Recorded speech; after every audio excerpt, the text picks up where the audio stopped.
ऐसे हो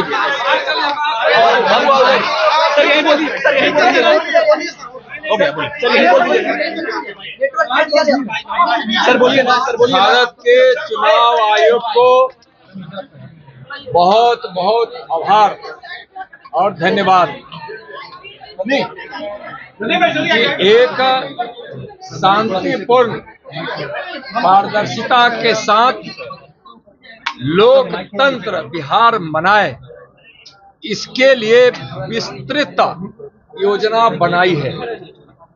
और बिहार लोकतंत्र की जननी भी है। लोकतंत्र की जननी वैशाली इसी बिहार की पावन भूमि में है। और जो 2 तारीखें तय की गई है वह बिहार के चुनाव के लिए बहुत ही अनुकूल है।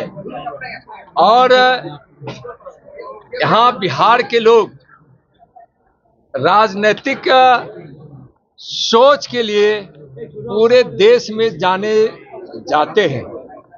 और मैं स्पष्ट रूप से कहना चाह रहा हूं कि जो चुनाव आयोग ने व्यवस्था बनाई है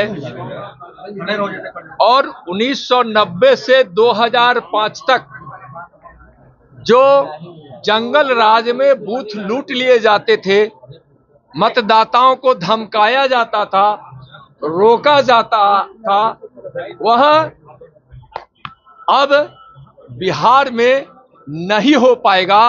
वैसे भी जब से 2005 से एनडीए की सरकार बनी है, उस समय से चुनाव आयोग को सहयोग कर इस व्यवस्था में सफलता प्राप्त करने का अच्छा प्रयास किया है। सफलता मिली भी है। लेकिन इस बार के चुनाव आयोग ने जो योजना और व्यवस्था बनाई है, यह स्पष्ट रूप से है कि 100% शांतिपूर्ण और पारदर्शिता के साथ होगा।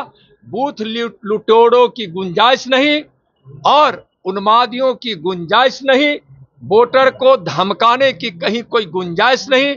और उसने जिस प्रकार से सुरक्षा का, मतदाताओं की सुविधाओं का जो बंदोबस्त किया है, चुनाव आयोग को इसके लिए बहुत बहुत धन्यवाद। और जो 6 नवंबर और 11 नवंबर की तारीख चुनाव आयोग तय कर दी है, तो बिहार के लोगों ने भी 6 नवंबर और 5 नवंबर को यहाँ विपक्षी, परिवारवादी, भ्रष्टाचारी, जंगल राज के साथ उनके गठबंधन के लोगों यानी विपक्ष की पार्टियों का उस दिन सफाया की तिथि भी बिहार के लोगों ने तय कर दिया। जी, आप लोगों ने एक फेज की मांग की थी, भाजपा ने मांग की थी कि एक फेज में चुनाव हो। ऐसा नहीं है, ऐसा नहीं है, इलेक्शन कमीशन को बोला था। ऐसा नहीं है। इलेक्शन कमीशन सबकी बात सुने हैं और सबकी बातों को सुनकर जो निर्णय लिया है। और ऐसा नहीं है कि भारतीय जनता पार्टी ने कोई ऐसा, अभी तक तो मेरी जानकारी में नहीं है। बहुत बहुत धन्यवाद।